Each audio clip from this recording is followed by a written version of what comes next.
Nothing is real, at least not in this frame. But that's not true. Nothing is complete in this frame. There are degrees of truth that are lost in this frame, and degrees of fantasy that are added. It is a little bit of a lot of things, yet not enough of any of them. But it's the best channel of communication we have right now. I don't know you, and you don't know me. Yet, here we are, together for a moment. Through the screen, I desperately hoping and praying to be cryptic enough to hold your attention, yet ultimately powerless to whatever you choose. It's an invisible contract. I say enough interesting sentences to hold your attention. Not all of them have to be true or even logically follow each other completely, but just engaging enough to prevent you from clicking the next thing. Trying to do what I can to earn your gaze, treat you well for the next handful of moments, and maybe leave you with some value. Maybe not. It doesn't really matter, but here we are, now, for a moment. A little bit of a lot of things, but not enough of any of them.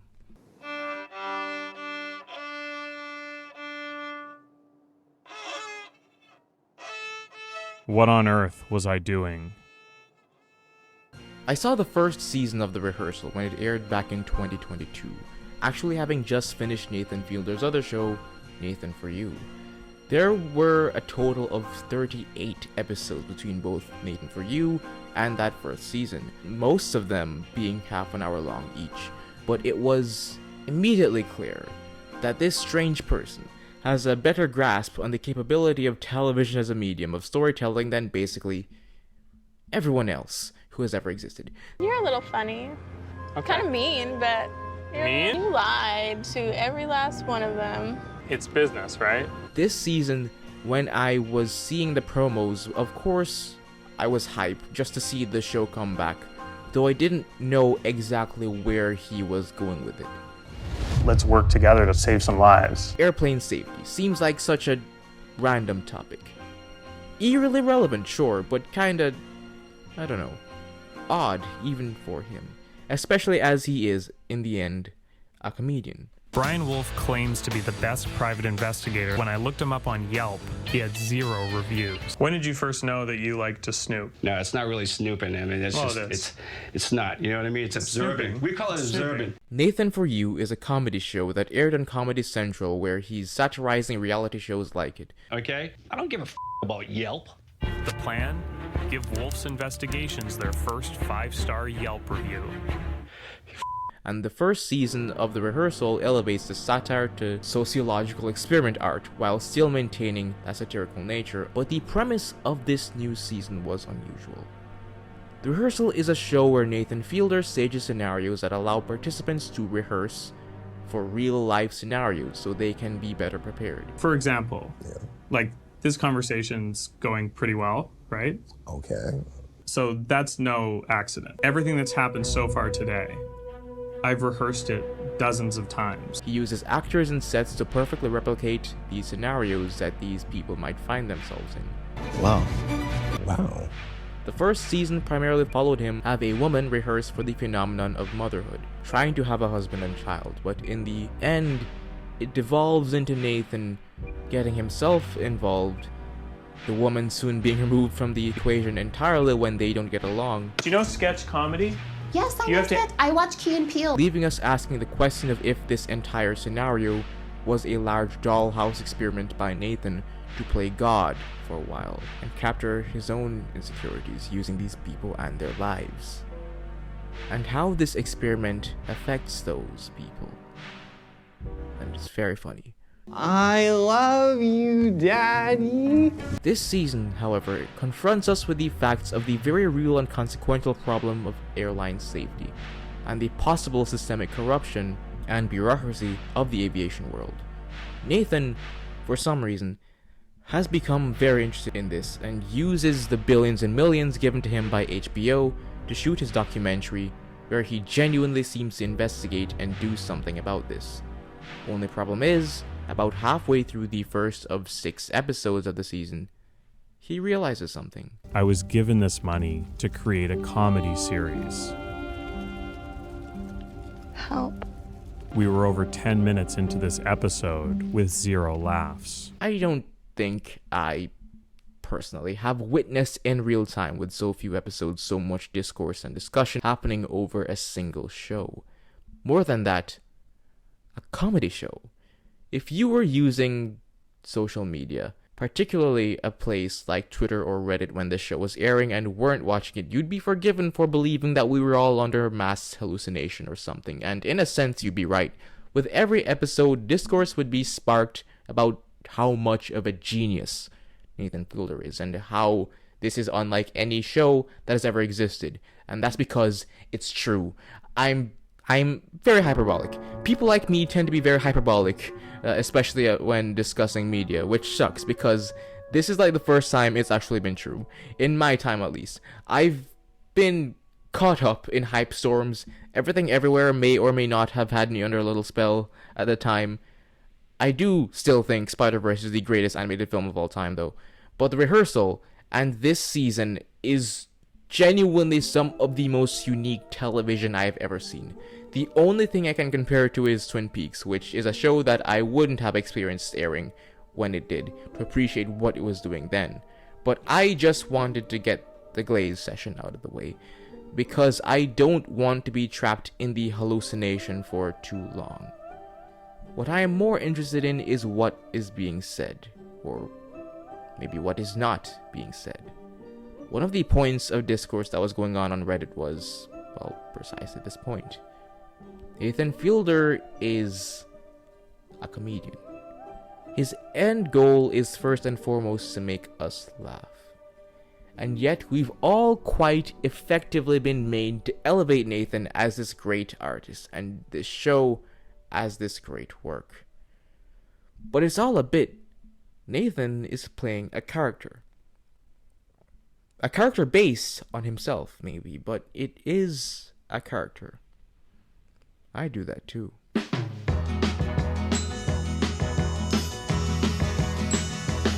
I've grown very tired of hearing the sound of my voice. Not in the way I used to when I just started doing all this. We tend to hate recordings of our voices because that's not how it sounds in our heads.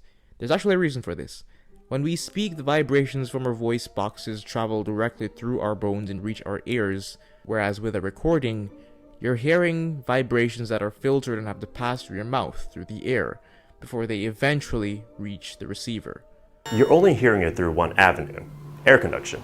No bone conduction occurs, which means the lower tones resonated through your skull, they're eliminated.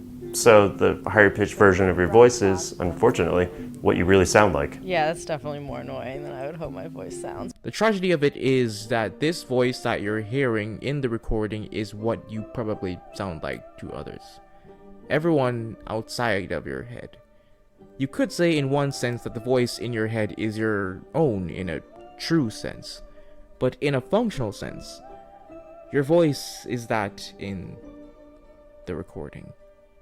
We say things with our voices to communicate to others, those outside of our heads. If it just remains in your head, there's not much utility for that voice, is there?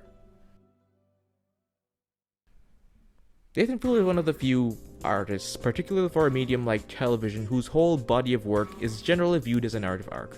Nathan For You is the original series, The Rehearsal is a spin-off, The Curse is a Netflix original / Disney Plus miniseries, non-derogatory, and How To by John Wilson is another show in the multiverse. The only other thing I can think of is how Curb Your Enthusiasm's kind of treated as a spin-off to Seinfeld. Same kind of show, same themes, same structure, same kinds of jokes. What are you doing? Did you just double dip that shit? Hey! Hi. First of all, congratulations on a great attempt at a chat and cut. In fact, there are a few episodes and concepts that repeat themselves across series, but it builds because it has less restrictions. Nathan For You was already the greatest show on television. When I rewatched it for this, I was surprised it was only 32 episodes long. It feels much meatier than that. Nathan For You is a parody of many different kinds of daytime American reality shows, and in it, Nathan acts as a version of himself as he goes to various small businesses in Los Angeles and presents them with unconventional methods of potentially boosting their sales. Every time you turn away a teenager who's trying to buy alcohol, you're losing a sale. That's what the law is. You allow them to purchase it, but they just can't take it home until they're 21. The gag of the show is seeing how they react to these methods, what they look like put into practice, and potentially, I might argue, what they say about a world, an industry, a market that forces these people in the position where they have to consult sketchy ass TV people to help them with their sales in the first place. Plan, increase business by selling alcohol to minors. Could be possible. But that is, like I say, what I might argue. That is what I see when I watch Nathan For You. Maybe because of my position, I also notice how many of these people, maybe because this is Los Angeles, prior to the current Reich, are immigrants. Because once Uber realizes, they'll have no choice but to listen to your demands. Knock them down. That's the best idea. But at the same time, Nathan is making fun of them a little bit. Demas, look in my eyes. Look in my eyes. In the name of Jesus Christ, come out. Get out, get out, get out, get out in the name of Jesus. Look at what they're willing to do. How far they're willing to go. Their customers, look at what ridiculous things they are letting us do to them. And how they are performing for the camera. Are you hungry? A little bit. We need you to sign appearance release. We're filming you in the bathroom with a hidden camera. Oh, really? That is the biggest, most ever-present side character that is always in Nathan's work, you know. The camera. It is not always acknowledged, and we know this in theory, but whenever we see a character on screen, any one-on-one interaction, if we are able to see the face of a certain character just inches away, there is a large camera. There is a sound team. We could turn them off if you want. Could we? Does that defeat the purpose? Maybe? Of what? I don't know. You're filming something. In the episode Dumb Starbucks, where Nathan, in the process of initially helping a small coffee shop, creates and publicizes his own coffee franchise, which uses parody law to rip off of Starbucks, which then goes on to become an actual media sensation, there is a scene where he is meeting with someone to confirm the legality of what it is that he is doing. So if I do all this, then Starbucks can't sue me. This is America. People file lawsuits at the drop of a hat. And there is a point where he lets the guy in that on the consent form he wrote to be shown on camera, there was a hidden detail that if he does get sued, the attorney is also liable. That said you would be liable too if Starbucks sued. He didn't like that. You're a lawyer, don't you read things before you sign them? I do read things. I try to read things, but... Well, no, we don't want it in your pocket. We do want it in my pocket. Please. It results in one of the funniest scenes from the entire show. But what is more interesting to me is that this is one of the first times where the show gets really meta. I do not agree to pay all legal fees and damages for legal action because I have no control over what's being released. There's a point where for a split second you hear the voice of someone just off camera. Up to that point, the mechanics of cinema have been telling us that Nathan is in this room alone with this man. But for just a second, the immersion is broken. Please, you're in my office. Nathan does acknowledge her in a second. Our producers were eventually able to calm him down enough to keep shooting. But it is so interesting because for the remainder of this absolutely bizarre scene, you become hyper aware that even though we are only seeing these two people, there's an entire team silently observing in this room with them. I don't know if you're really trying to do this just for the show, but I'd like to get off my desk and I'm going to ask you to leave the office. How much are their actions being affected by their presence? Being alone. My album is coming out this year. My album is going to be called LAX. My Twitter is LA. And I was soon reminded that most of these girls were just here to be on TV. In every other scene in the show, when Nathan goes to these small businesses, when he interacts with these poor people, how much are their actions shaped by the knowledge that they are being watched? I was secretly collecting your urine to have it tested in the lab to see if your dopamine levels went up. I've never had anybody... Am I still someone you'd want to be friends with? Yeah, I mean, you just took my urine. I mean, As the show progresses and into his later work, this question permeates every manufactured frame.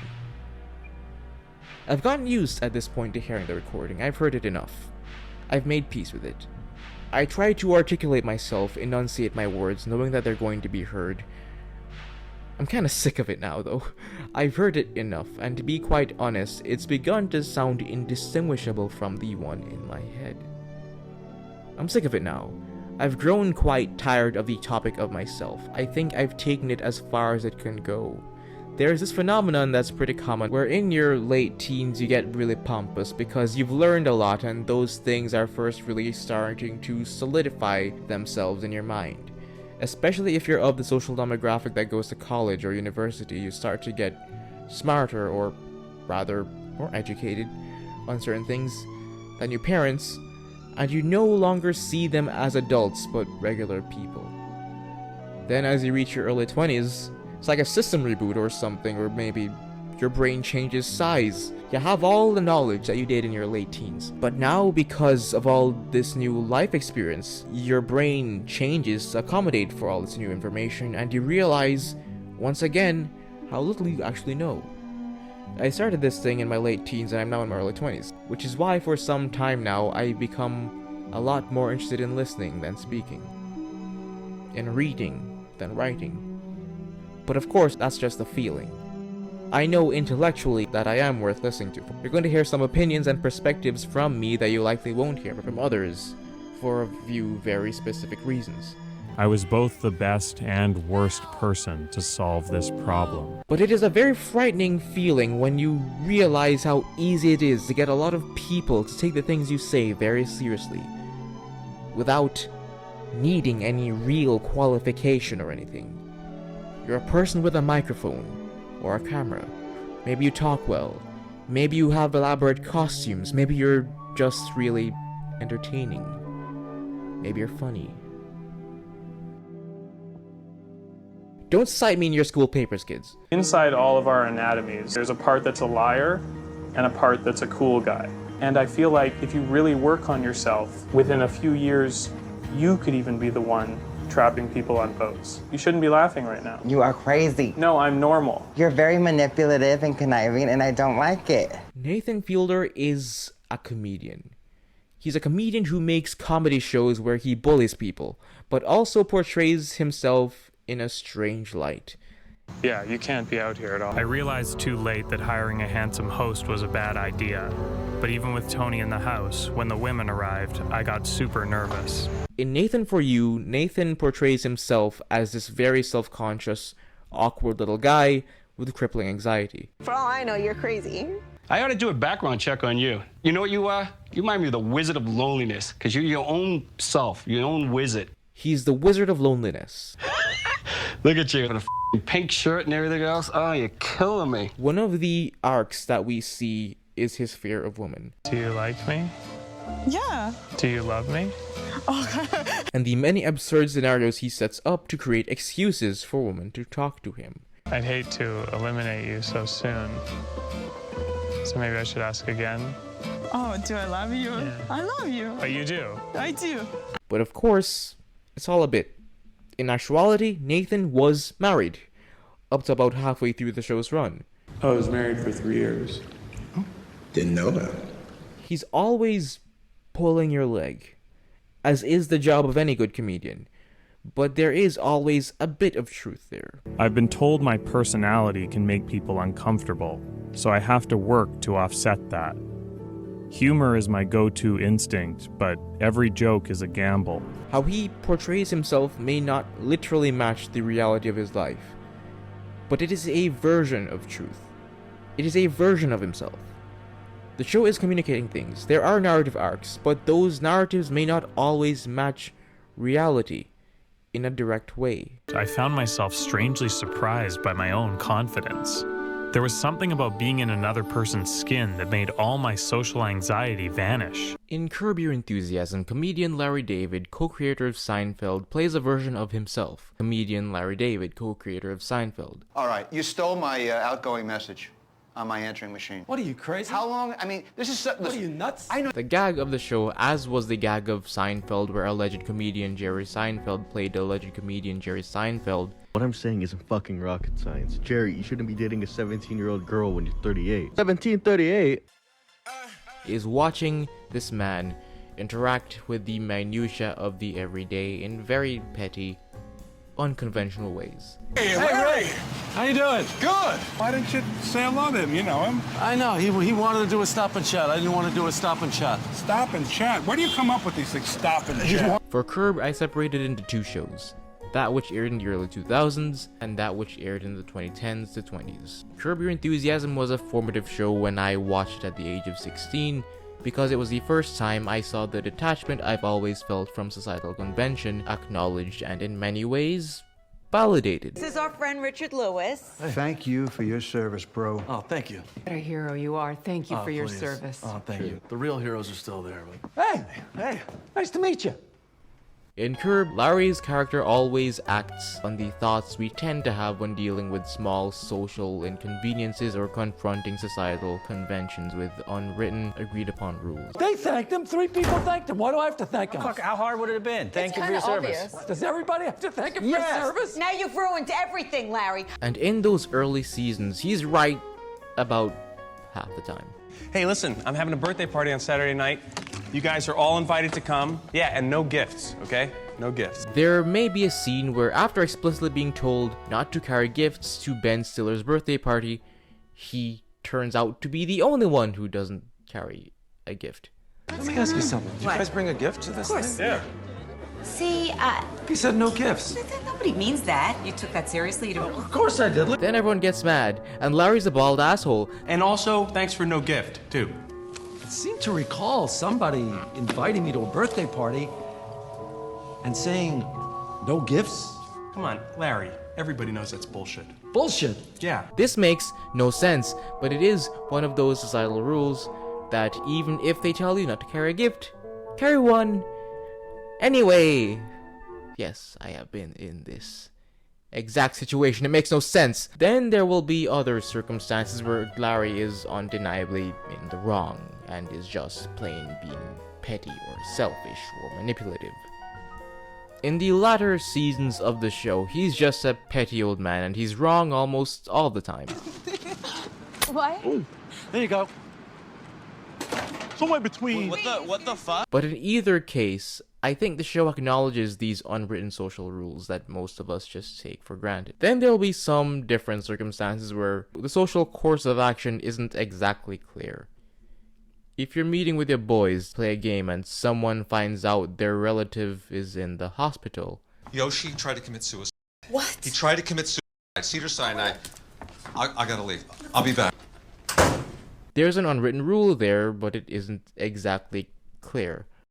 I just saw him last night. So, what should we do?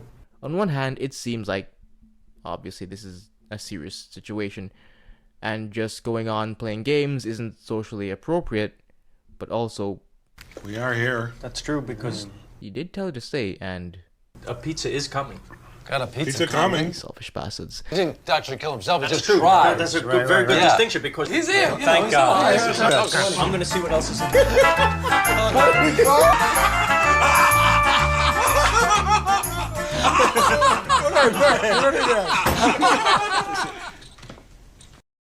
They're wrong. You can feel that they're wrong. But were they wrong? How's Yoshi? You still playing? I took an orange. You want some pizza? But you know, what would have been the right course of action? Go home? Go with the guys to the hospital? Stay and discuss their mortality? The guy told them to stay, and the pizza was coming. I told you guys You figured what? leave. You never said that. I said we should leave. You never said that. You ordered another pizza. Get out! Get the fuck out! Different people can look at the scenario and come to different conclusions, but it is pointing out some very real nuances of how we connect to each other as human beings, and can potentially start some interesting conversations. Or just make you laugh. You really have a little ways to go when it comes to dealing with people. Find something else to do with your life, because you are not good at this and you do not understand the dynamics of people's emotions and what offends them. Nathan Fielder makes strange documentaries, where he examines certain things about the world using entertainment and a bit of deliberate misdirection. I do that too. I don't think the audience of Nathan For You, particularly going into its later seasons and of course the rehearsal, is necessarily the same audience that is actually watching the types of shows that are being parodied here. I'm not sure exactly how many people finished this last season and then went on to watch Love Island.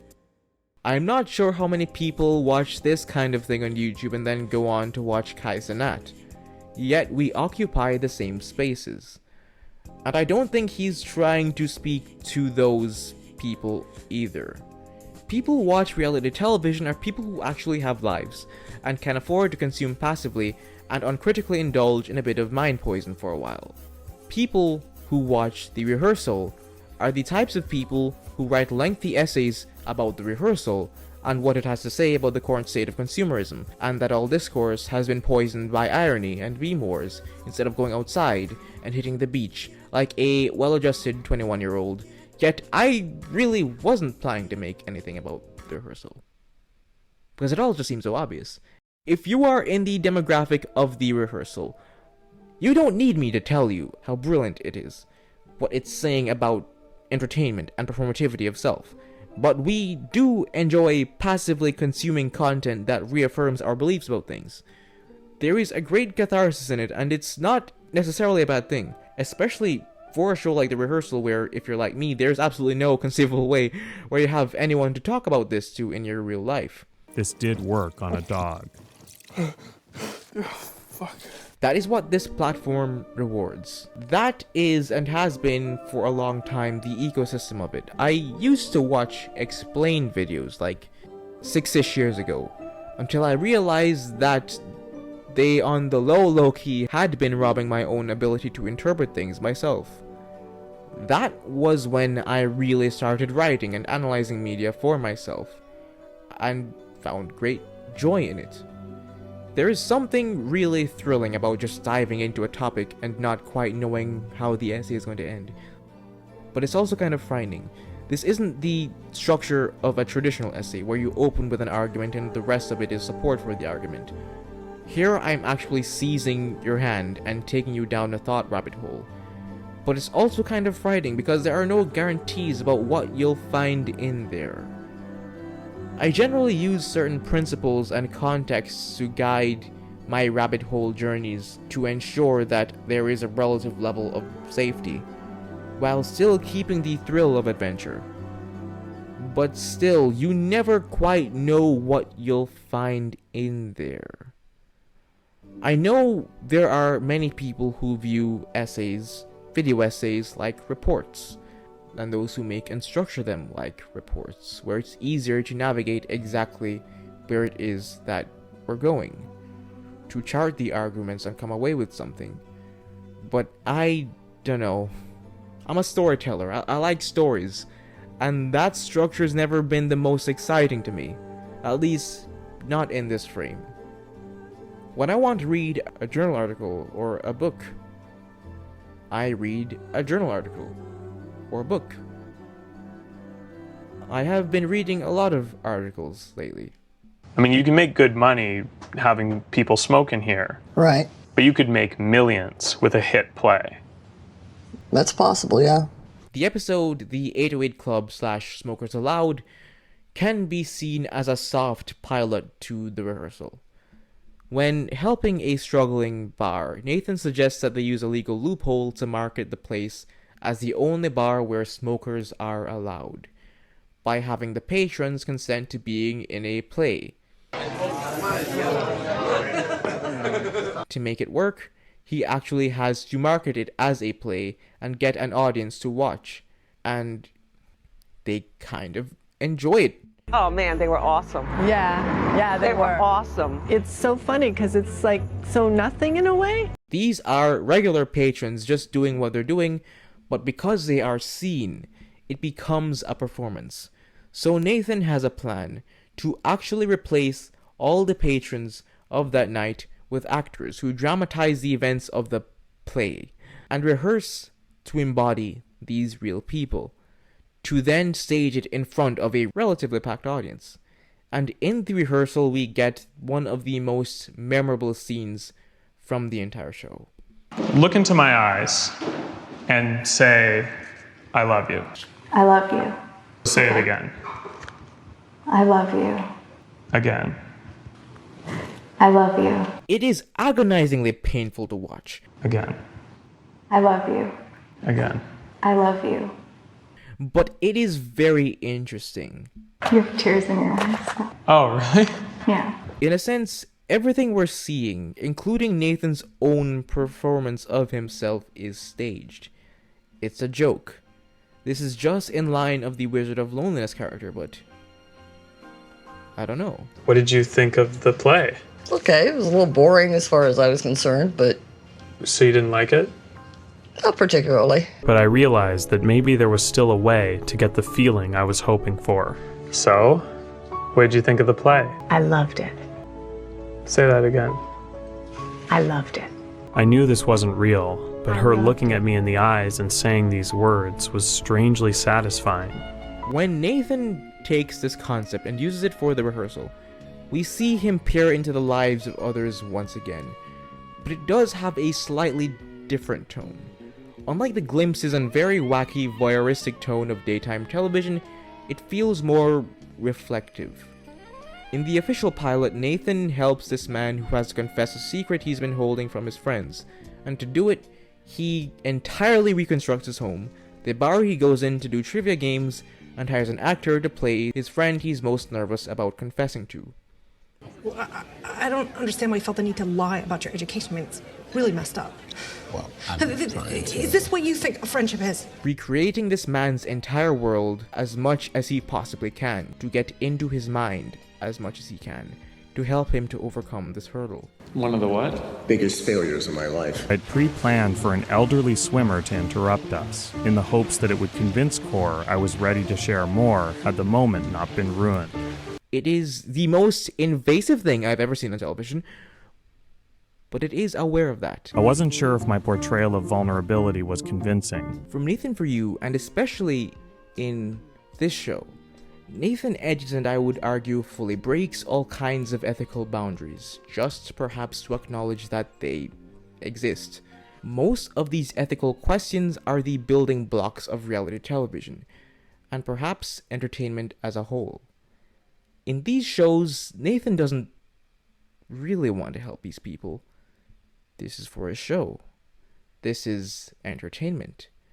But we voyeuristically follow him anyway. My whole educational life has been like a kind of a fraud. Really? Yeah. He does get the man to tell his friend the secret, and it turns out fine. But what are Nathan's true intentions here? I appreciate your motivation, but you ruined the whole thing for me. You're an awful person. Oh, well, thank you for the compliment. I'm really counting on people still caring about the rehearsal, because to be completely honest, I've become very demotivated to take big swings with videos. I spent 6 months on a video, put my entire heart, mind, body, and soul into it, and was reminded that doesn't necessarily mean that people have to watch it. While I know intellectually that there are a few reasons that it could have flopped, I can't lie to you, that makes a person stop in their tracks and think for a moment. I thought it would do well because the topic looks so provocative, and when you get into it, especially past the halfway point, you begin to see what it's actually about. But then I remembered, sir, this is YouTube.com. This is not just for you. This is for others. I can't afford a flop like that again. At least not for now. There was a point, I don't know whether it was before or after I started making them, but there was a point when I realized that video essays are fundamentally kind of silly. There are joys to it, and they are fun, but by and large, especially as they exist on this platform, the function of a video essay is to get someone to sit down and listen to you rattle on about just about any topic that you want. And the trick is to trap them into caring, or at least keep listening. It's a part of the fun of it. You can make a video essay about literally any topic under the sun, and there will be some kind of market for it. So what many people, the type of people that got me to really love this form, did was make videos about topics that might seem trivial at first, or have some provocative title or thumbnail, but then take you on a little journey, and sneakily do some actual knowledge and educate you on things that you may not have known about, or just put in some uplifting or insightful message. It really is just whatever you want. And I think as an artist I am more principled than I am as a person, and I've always had a self-rule from when I was really young that I mustn't make anything that doesn't need to exist. Which is very difficult when you're operating on a platform and indeed an ecosystem that rewards sensationalism and cheap, quick entertainment. Well, that or a new form of media that we've come to call slop. A long video where you're basically saying nothing and doesn't give value to anything might go into the category of what we call slop. There is a lot of slop in the ecosystem right now, and a lot of quick entertainment too. My hot take is that all of this stuff is necessary. We do need to melt our brains every now and then, but the problem is the forces of consumerism and capitalism that reward one form and incentivize people to follow it. Making things on this platform in this way is a long series of very deliberate judgments about how I weigh these factors. The last time I had to answer to a transportation authority was when I got caught masturbating on that bus. The driver did keep telling me to get off, so... Am I bringing value into the world, or am I just feeding the content mill? Does anything I say right now matter at all, or is it just a part of the noise? But worst of all, as I've continued to make things and put things into the content mill, is that sometimes I'm not too sure myself. The bus joke? I love that bus joke. Cool, because I noticed you didn't laugh. I didn't know. What? I didn't know. Didn't know what? If I was supposed to laugh. To survive here, you do need to build a little cult of personality.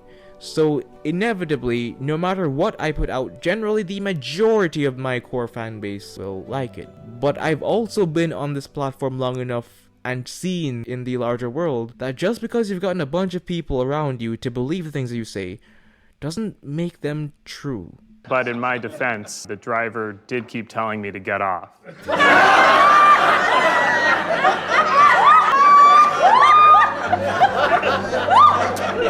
It's another one of those self-rules that I edge sometimes. I don't like talking about other creators, because due to this platform, when a creator says anything about another creator, it becomes discourse, it becomes drama, and drama is slop, and the whole thing becomes this mess of consumer's noise that saps the life and nuance out of intelligent conversation and ideas. I say this as I'm about to talk about the most low-hanging fruit business possible, but in the world of video essays, on all sides really, but particularly on the leftist / non-right-wing side of YouTube, we've all been growing a little bit conscious of this dynamic recently. This isn't the first time a video I've made almost directly foreshadowed events and topics that would become relevant soon after, but that still flopped anyway, but whatever. The thing is, I think art and movements are always directly reflective of their time. We've been in very grave times. Very serious, frightening things are happening. And I think for those of us who like reading and arguing about theory, the immediacy of the ramifications of these concepts has become very clear, which is why people have actually been taking to the streets and doing things, and have actually been demanding more of those who have been appointed as our thought leaders, to much disappointment. I've never liked celebrity culture. Celebrity is not a job, and many of these people truly are in no position to be speaking about certain things. But we are living in a time where it is necessary for the right ideas and actionable insight to be spread. Has it ever been more controversial to not be controversial? Different people have different agendas, and some of them are more comfortable speaking about certain topics than others, whether for their pocket, for their reputation, their personal life, or to maintain their career. But it's like, of course, when things are this consequential, you have people losing their lives, being dragged out of their homes, being sent into camps, detained for no reason. If you have a mouth and can say something, You better say it. Yeah, what's your opinion about Israel? It's kind of a hot button issue right now, isn't it? What? Israel? But the domain we're working on has certain limitations. And you have to keep things to a certain level entertaining, palatable. Not everyone communicates the same way. This is the internet. This is the world of memes. The world of unreality. But increasingly, the consequences of jokes and half-truths here have been making their way into the real world. It's like, indisputably, these are the largest audiences. Yeah, and it's bad. That's bad.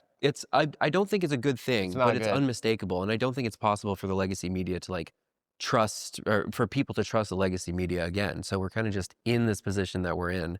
It's funny when my friends will go on Rogan, and it's like a huge opportunity for a stand-up. Yeah. And he's like, yeah, and of course, like the migrants are cutting the penises off the babies, and then my friend's like, they'll be sitting there like, yeah, they're like, yeah, so Omaha, Funny Bone, the 25th, and whether or not Nathan is playing a character, he uses real people in his shows, and their lives are used for our amusement.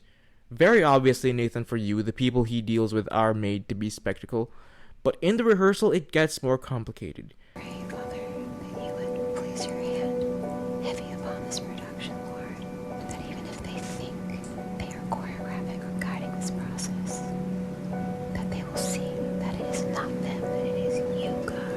In the first season, the woman who becomes the main focus wants to practice a life of domesticity, so he creates a home for her, hires various child and baby actors to play her child at different stages of life, and because of her very evangelical beliefs about family life, has to find her a husband as well. But the most important element of Angela's future life as a mother was still missing: a man by her side.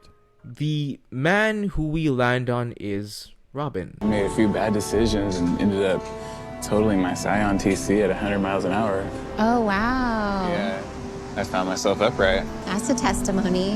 Yeah.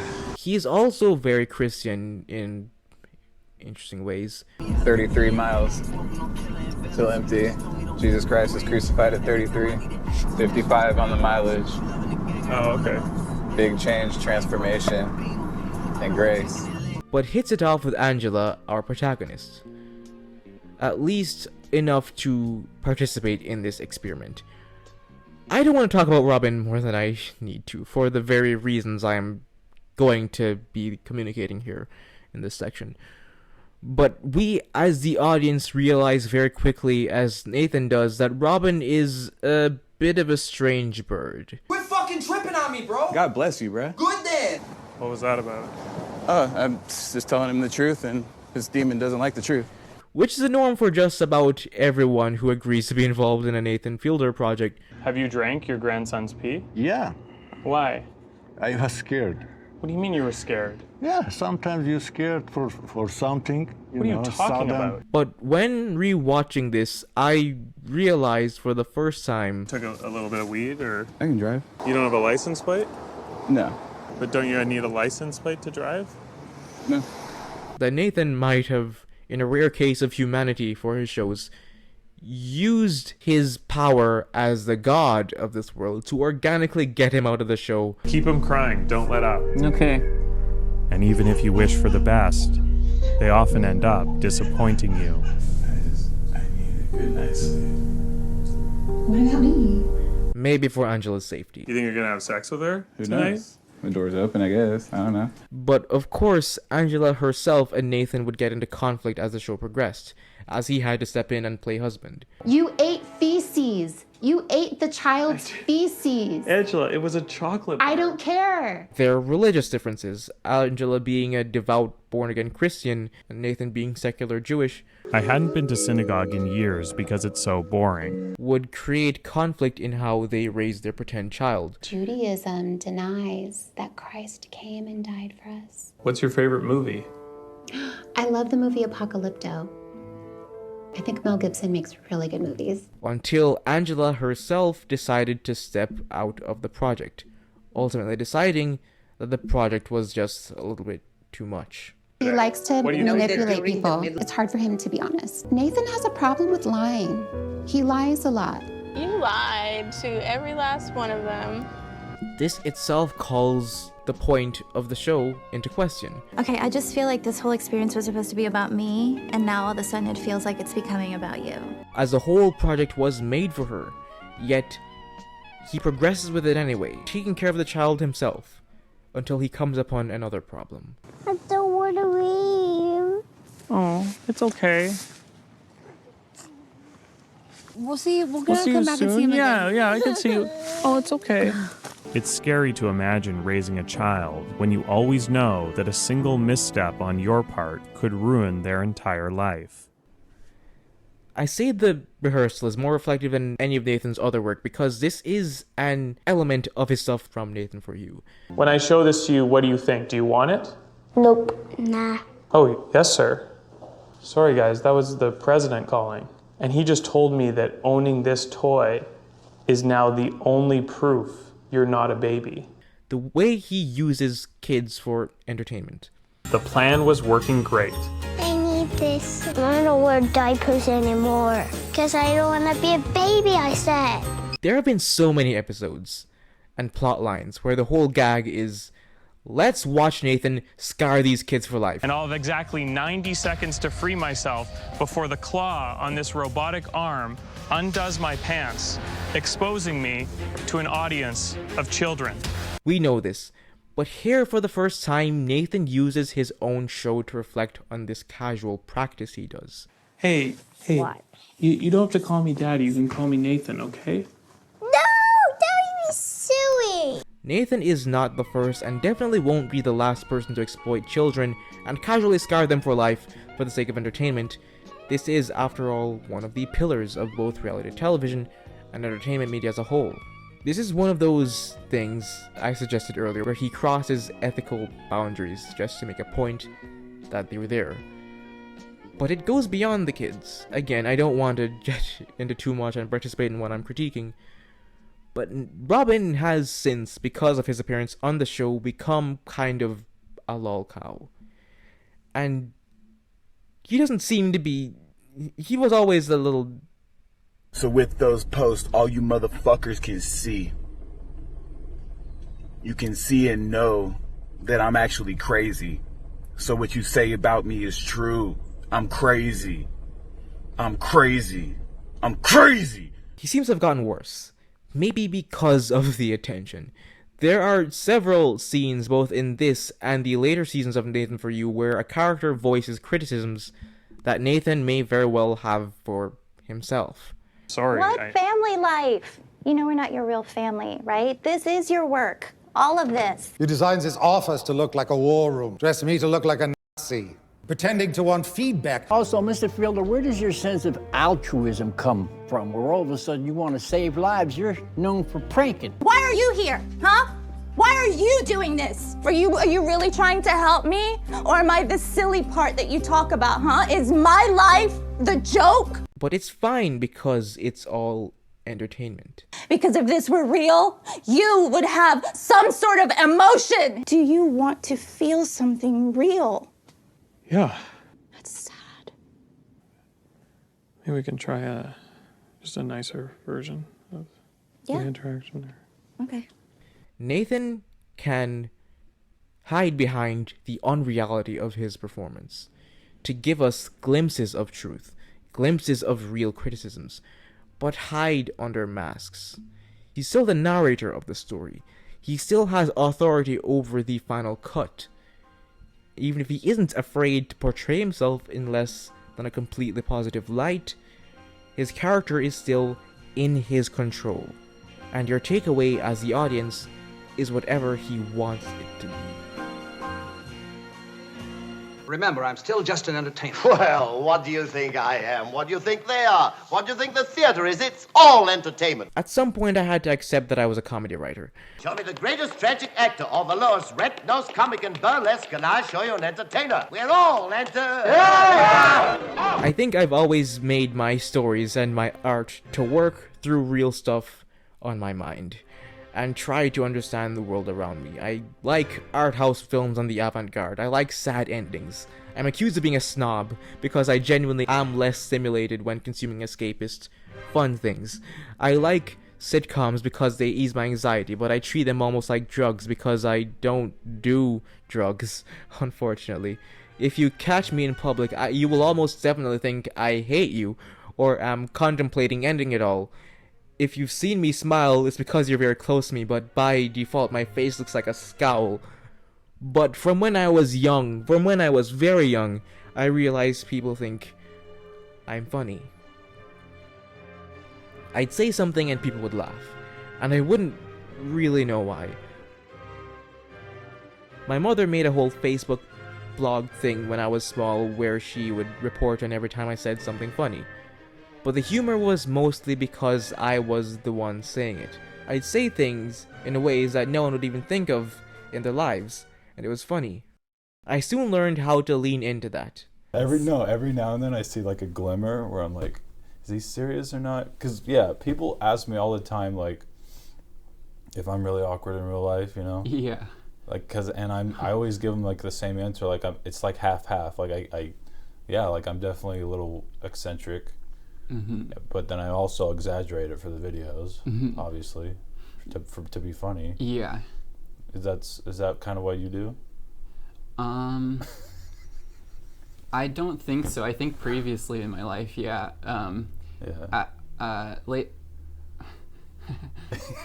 When I started writing stories and drawing as a child, my default was to make people laugh. I think my stories always came from trying to make sense of the people and things around me, but the way they'd come out was humor. Even to this day, I realize that if I lean into certain behaviors of mine, people would find it funny. Yeah, and Project X. Nice, yeah. So that's what I've lived off of till. Did you invest it at all? No. Why are you flashing? And they would, like me, deliberately mess up a line, deliberately feign ignorance, exaggerate my responses to things. Oh, I did that a lot. Exaggeration of what I think people want me to do. And I would always get a laugh.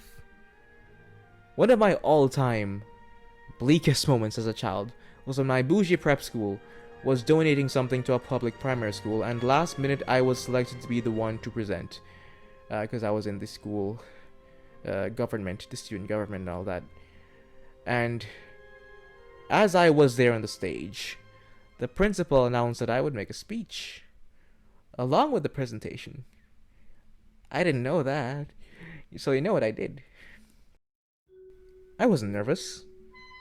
Maybe I could have come up with something if I put my mind to it, but my first instinct in a moment of social uncertainty was, as he was about to be led to the guillotine, make 'em laugh, don't you know everyone wants to laugh. I said nothing. I gestured widely like a cartoon character and looked off stage almost to say, line.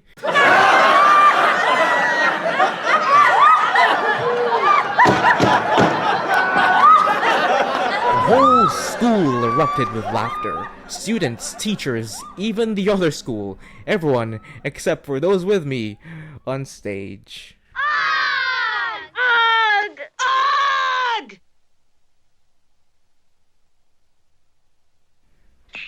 Who later went on to let me have it for embarrassing the entire school like a big fool.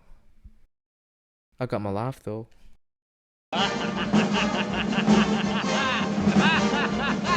It's been said by slightly more unhinged persons than me that the language of the internet is memes. Meme, literally, in the original sense of the word, refers to an idea that is spread through culture.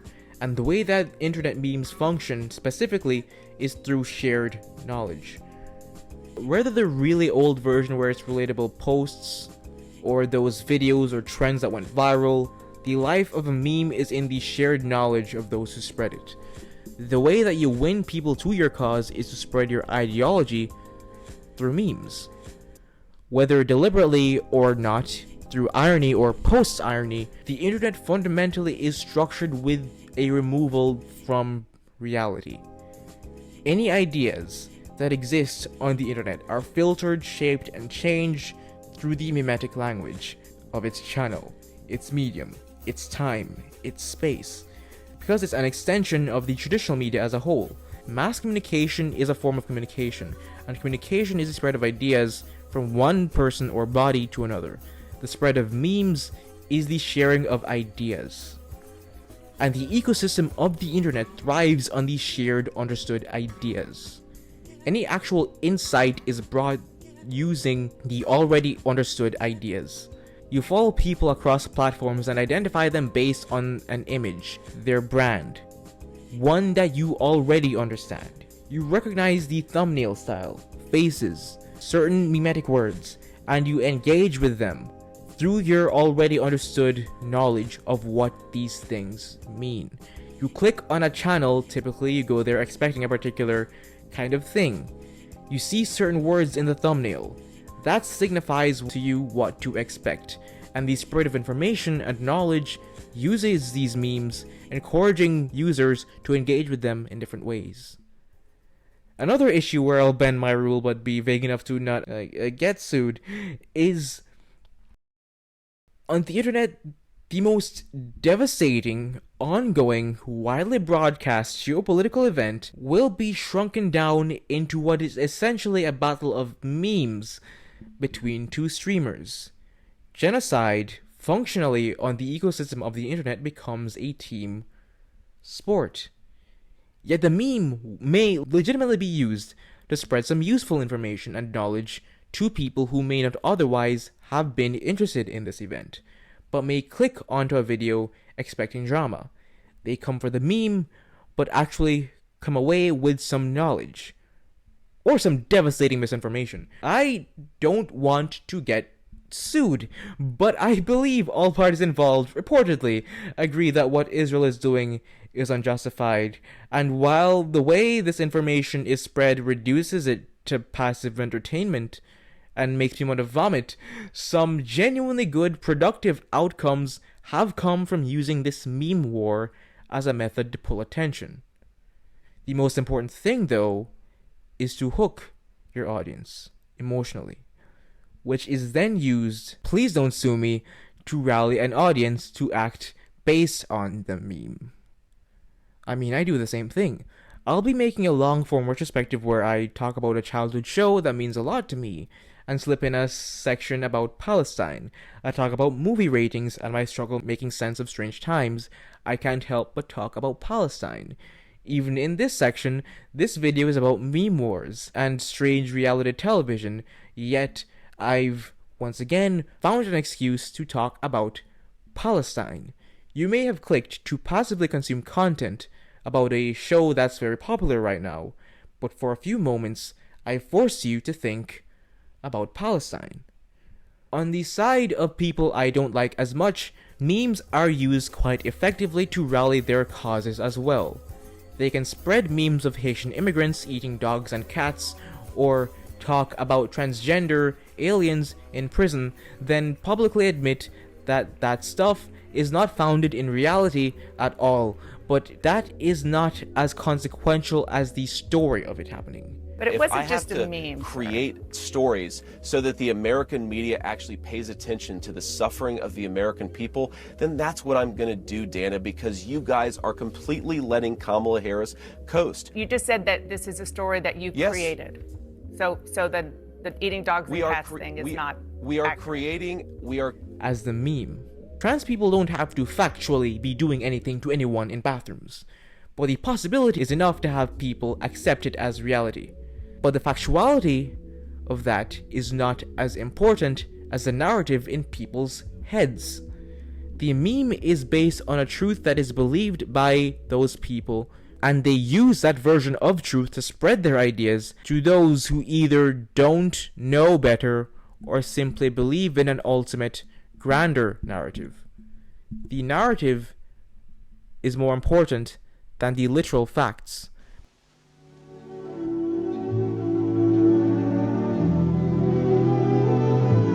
This season of The Rehearsal has Nathan Fielder taking on the very real problem of airline safety because of a vague interest he's had in it for a while.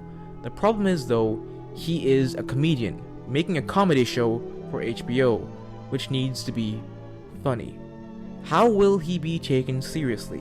Should he be taken seriously? Was I really the man to do this?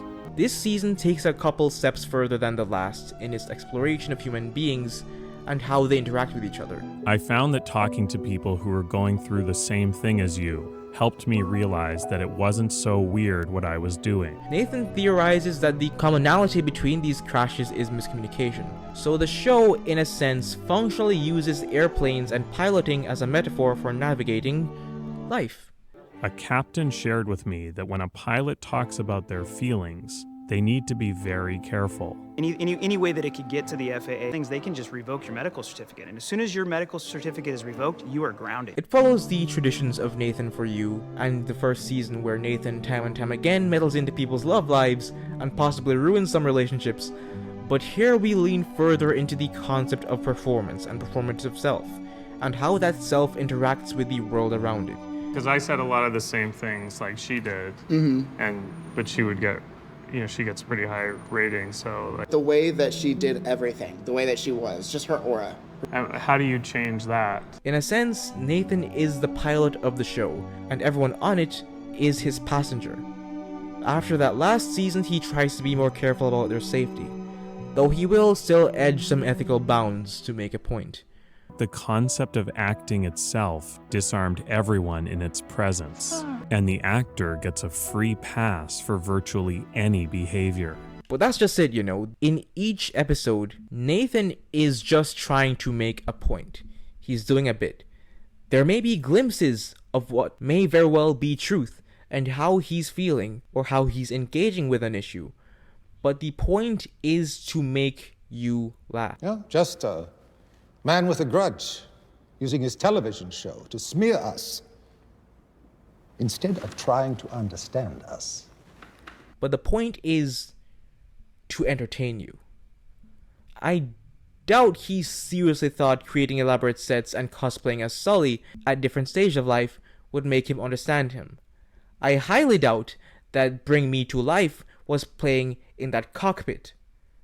But it was very funny. The chorus to Evanescence's Bring Me to Life just happens to be exactly 23 seconds long. And thought-provoking. It makes you think about the role that art has in people's lives, and the role that this show and what Nathan does in general has. The reality of whether this literally happened or didn't isn't as important as the story. Isn't as important as the feelings you felt watching it. Just talking about this stuff, it's nice, I'm not sure what it means, but it's interesting. About 4 years ago, I made a graphic novel one-shot, actually, that I'm currently remaking. It should be done soon. Would be done if I wasn't making this. And still, as a solo work of fiction, I think it is the best thing I've ever made. The story was complete, the characters were thought out, and it came from a very real place and explored some real issues I was facing at the time. A fictionalized allegory about how I felt in my last few years of high school, and the growing detachment I felt both there and with the people around me, but it was all told through allegory. It was highly surrealist and sort of experimental with its structure. It's probably the most personal of my fictions that I had made at that point, and it took me months to make, been taking me over a year to remake. When I was done, I sent it to family and friends, same night, actually morning, because it was like 2 a.m.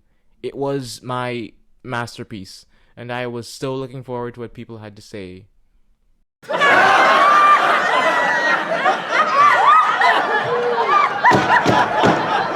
And then I remembered it was a comedy. I won't spoil it because I am making the Ultra HQ remastered version currently, but the plot's about a guy who's looking for a bathroom and can't find one. It's called I Gotta Pee, though I might change it because that sounds so American. I remembered the entire story was told through jokes. The situation was all inherently absurd.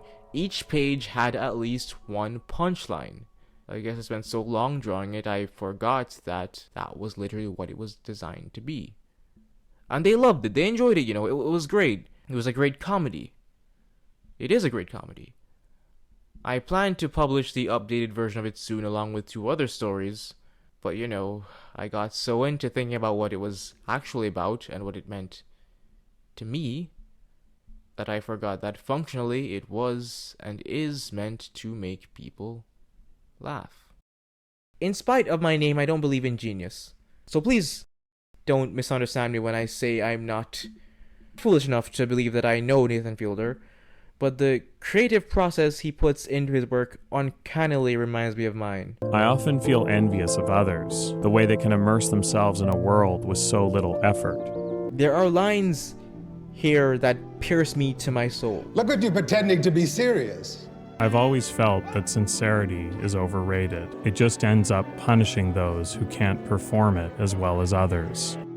When watching, reading, or listening to interviews where he isn't completely doing a bit, I find myself relating to almost everything he says, especially about his childhood and time as a young man.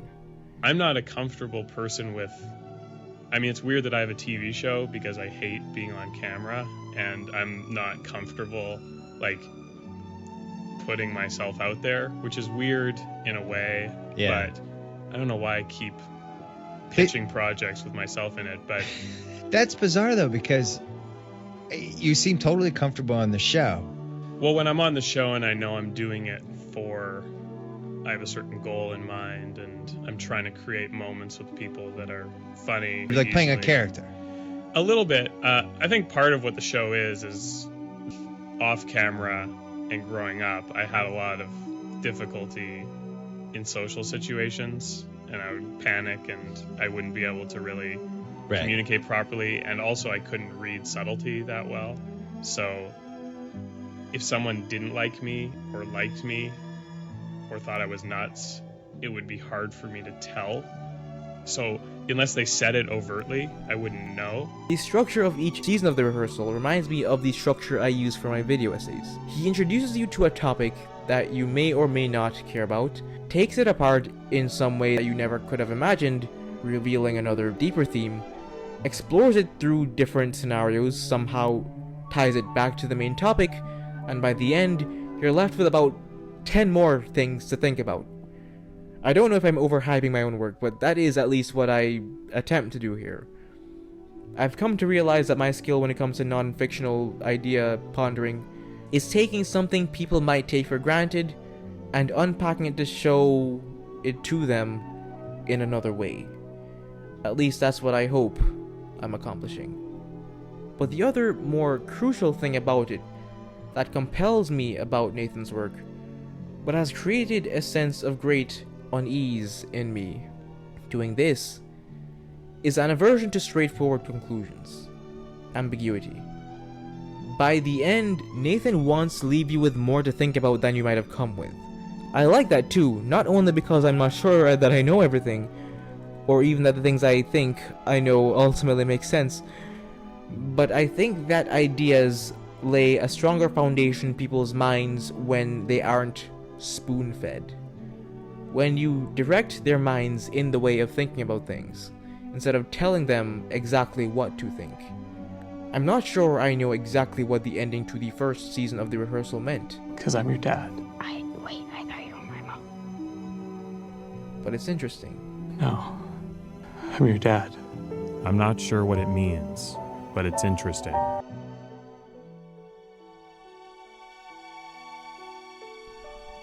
Nathan Fielder, over the course of this season, pretending to realize he may very well be on the spectrum, is some of the most directly relatable television I've ever seen. There are breadcrumbs of it throughout, but episode 5, while being the least surreal and absurd episode of the season, is thematically the most dense. Of those Reddit discussions, the most threads spawned on the week of this episode because so much is happening here. Nathan is rehearsing going to Congress and speaking about his findings in his experiments, but he bucks up once again on the problem that he is a comedian. No one takes comedians seriously, so he goes online to look himself up and finds one point of legitimacy. I stumbled upon an article someone wrote about how this show, The Rehearsal, reflected their experience with autism. But as I kept Googling, I realized it was everywhere. I find it very difficult to believe that Nathan is only just now finding out that he's been embraced by the neurodivergent community. But I can buy that he has only at this point in his life begun to think about what that means. You took it to a whole different level, you Right. know, and I think it's really nice to highlight this person could also be autistic. They've learned over time to do all the things they have to do to fit in. I'm not sure that the way it's being portrayed in the show matches the reality of what that process is or is not looking like. But I can believe the story. I can believe the arc. I do believe that there's a lot of truth in what he is doing, in how he is presenting himself, but I don't know if it really matters how literally it should be taken. Oh, okay. Playful. Playful. All right, yeah. So images are pretty low res, huh? It's a difficult one. Yeah, just because they're... Many people find tasks difficult too. You can see I've done the work. Let's get this on everyone's radar. And, you know... Many people feel anxious, also wish they could rehearse things. This stuff doesn't have to mean anything. Thank you, sir. All right, I'll just clear out. Thank you for having me. And You're very welcome. Okay, great. Recently on my second channel that exists, I made the mistake of using the recent Sabrina Carpenter rubbish for clicks on a video where I speak broadly about Gen Z's aversion to sex in entertainment. I made the even further mistake of going a little bit into my actual thoughts about the album cover towards the end of the video, even though I said from the very beginning I'm not terribly interested in speaking about it in any detail, and this is for a few reasons. Regardless, because I opened the gate, I had people in the comments getting on my ass for more or less defending Sabrina and calling the backlash silly. Let me tell you the reasons I don't even want to get into it. As of writing, the album is not even out yet, so any and all discourse is going to be about an image that is provocative yet minimal on purpose, and all everyone is doing is bumping her numbers. Nobody knows for sure if she is or is not saying anything yet, as of writing. The other reason is, as I made a 2.5 hour long video about, the issue is very complicated, and at the end of the day, I do think that this is women's discourse.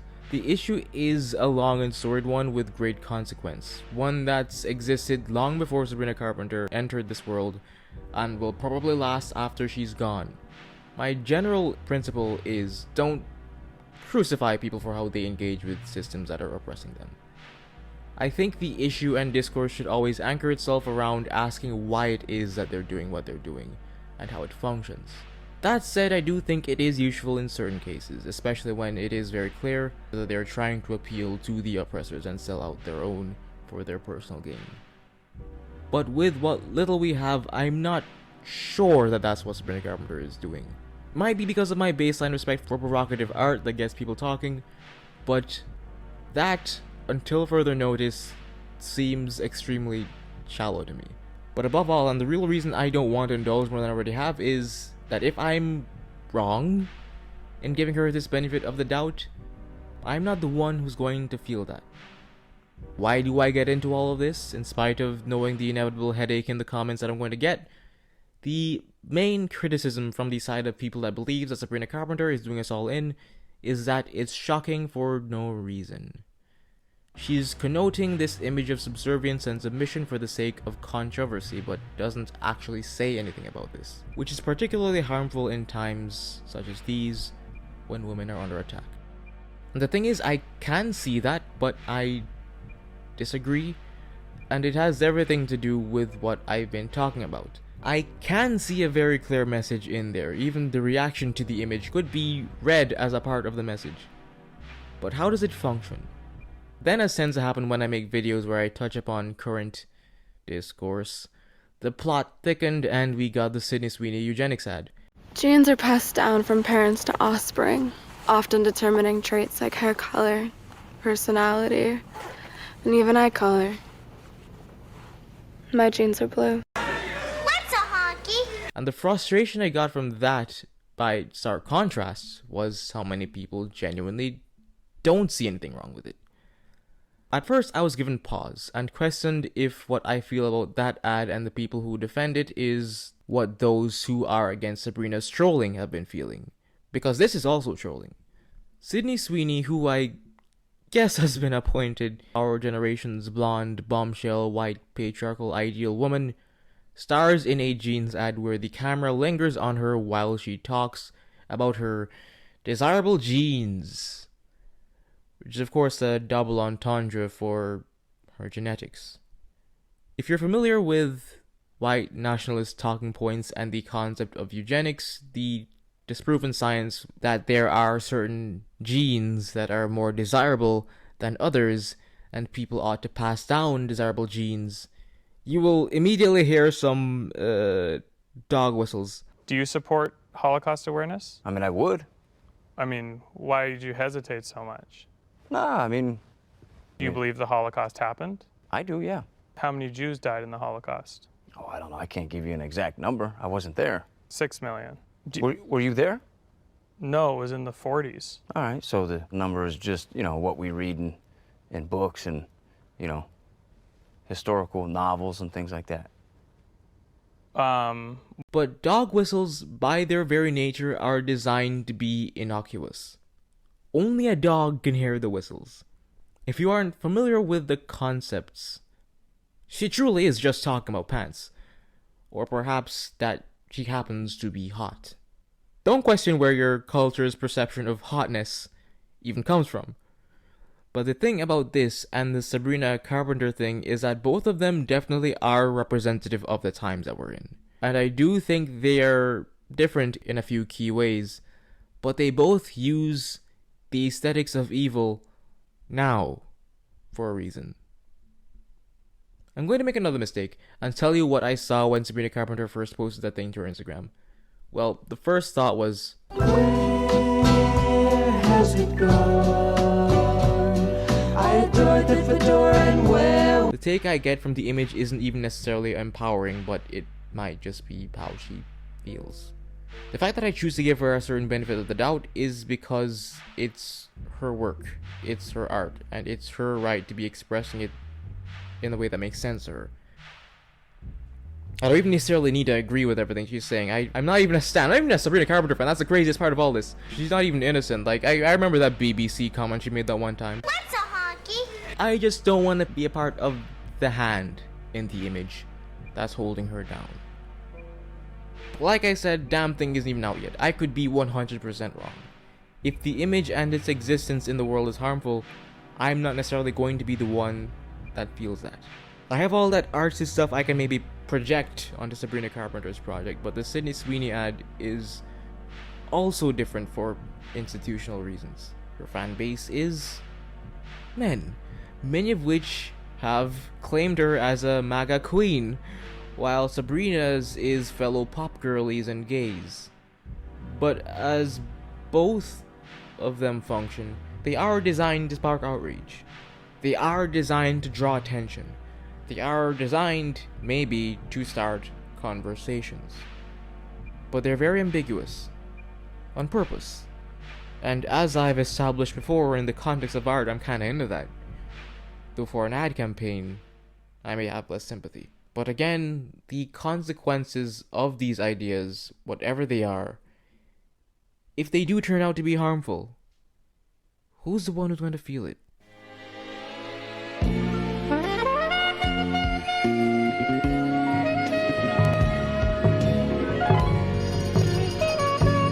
The finale of the rehearsal is the culmination of everything that has led to that point. Nathan takes the metaphor of the entire show and literally flies all the actors he's hired across the Mojave Desert. For the bit, he's genuinely spent years learning to fly and became a certified commercial pilot and used legal loopholes to fly a commercial plane full of passengers to prove a point. And became the least experienced person licensed to fly a 737 in North America. If he is wrong, if he messes up, everyone, including himself, is dead. One problem though, in order to complete the process to be eligible to fly, he has to fill out a health form. But when you practice being other people for long enough, you can forget to learn about yourself. He's been ambivalent about this stuff so far, but now that others are involved... I've never been officially diagnosed with anxiety, but I've definitely felt the emotion. A lot, actually. Also, this word etc. at the end of the sentence confused me. This entire arc is, like I said, so familiar to me, it's uncanny. Down to how long it took him to learn to fly, and the fact that he had to be passed around from instructor to instructor. That was me with driving, man. Slowly bring it up, parallel to the runway. No. My controls? Oh. My controls? Controls? I was told that most students master their landings and are able to fly solo after about 10 to 30 hours of flight time. But I was 7 months in and had over 120 hours in the sky. Except unlike Nathan, who is further in life and maybe has more to lose, I am younger and still have much ahead of me maybe. But for both of us, the decision to go forward with getting the diagnosis was prompted by life change, where now I've been feeling a greater sense of responsibility, and increasingly, I have more and more people depending on me. I've grown tired of hearing the sound of my own voice, because there are so many things that are larger than me, and I am under no pretense of my own importance. But what little I can do is trapped in me because it comes from me.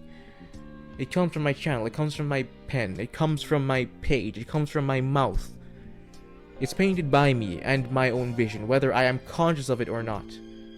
Different words mean different things when coming from different people, and because of the mimetic world, we process these words differently. Can you switch to Fox News? A part of me wondered if Bill was just a bored old man, looking for an adventure to keep himself busy. Or maybe, when you prioritize your career for too long, you just become desperate for any human connection. When I criticize globalization, that might be coming from an entirely different place than when an American does it. When I say there's inherent corruption in the Hollywood system because it's controlled by a small group of people, that might land differently depending on whether you practice structural analysis or buy into anti-Semitic conspiracy theories. If I say anything about religion, I might need people to know which font of religiosity I have experience with. Jesus is almighty. Jesus is all. You accept him as our Savior, your Lord, Savior, our King. He is the Savior and the King. And what nuances inform my opinion. You get to go to heaven, but I have to go to hell as a Jew, and so you should not want to be Jewish because you'll suffer like me, and I'll burn. Yeah.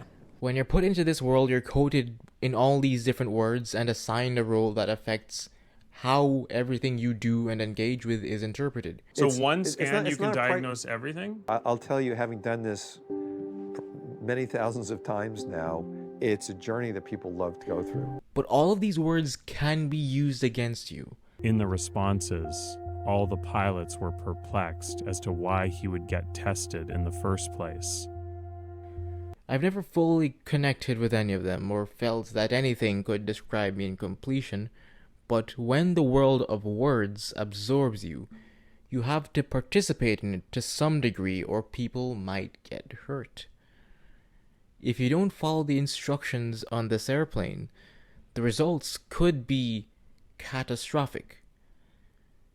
What if you aren't fit to fly at all? With the knowledge I had, I'm fit to fly, so I guess I'm fit to fly.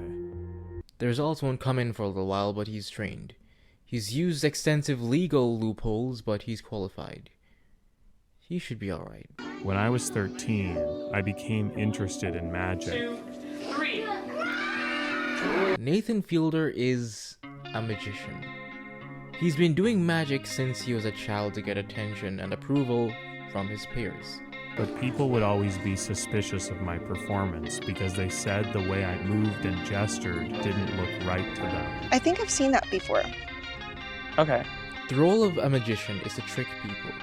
It's a sleight of hand. It's to impress people without them figuring out how you're doing what you're doing. Don't let them see you falter. Don't let them see you fall. I think imposter syndrome is something felt by most people. Definitely most performers. Most artists. Most of us who find ourselves doing things before people, in roles where things are expected of us. But the key thing about imposter syndrome is not to let it get to you. If you don't believe in yourself, if you don't play the role well enough, why should anyone else have reason to trust you? You are here for a reason, after all.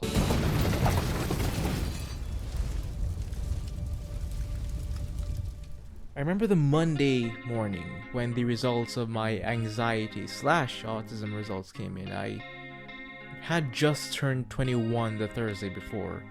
Donald Trump would be elected president in a couple weeks. Tyler, the Creator, had just dropped Chromacopia. I may very well have been listening to it when I opened my laptop and saw the email. Before I could read it, I rushed to the bathroom to prove the evidence of what I already knew the thing would say. Nathan Fielder successfully flies the plane over the desert as we knew he would. No matter what suspense or drama the show pulls, Nathan is our author. Nathan is our pilot. We knew he would succeed, and at the very end of the episode, he receives an email. Evidence of what he may very well already know. I know exactly all the feelings that rushed through his brain at that moment, or at least what he's dramatizing for us. Those are the feelings I flushed down the toilet that morning. We don't know Nathan, not really. We know the character. A character. But even that character is complicated. Always changing roles, always adapting to whatever the setting demands of him. Always able to tell us a good story, or get a good laugh. And he's proven to us already that he can fly. He deletes the notification and goes on flying. I read my document. I've seen people interpret this ending in completely different ways, as I think is the point. Some have made the argument that this is the neurodivergent equivalent to I Saw the TV Glow. Nathan denies what he knows of himself to continue to function within society, continuing the magic act, continuing the pretense, and continuing to risk the lives of the passengers of those airplanes. However, I've seen some who say this is the opposite. He's exposing the corruption of both the world of airplane safety and maybe some other things in society. How things like autism diagnoses can needlessly hold people. That most of the people and institutions in charge barely even know or care about this stuff.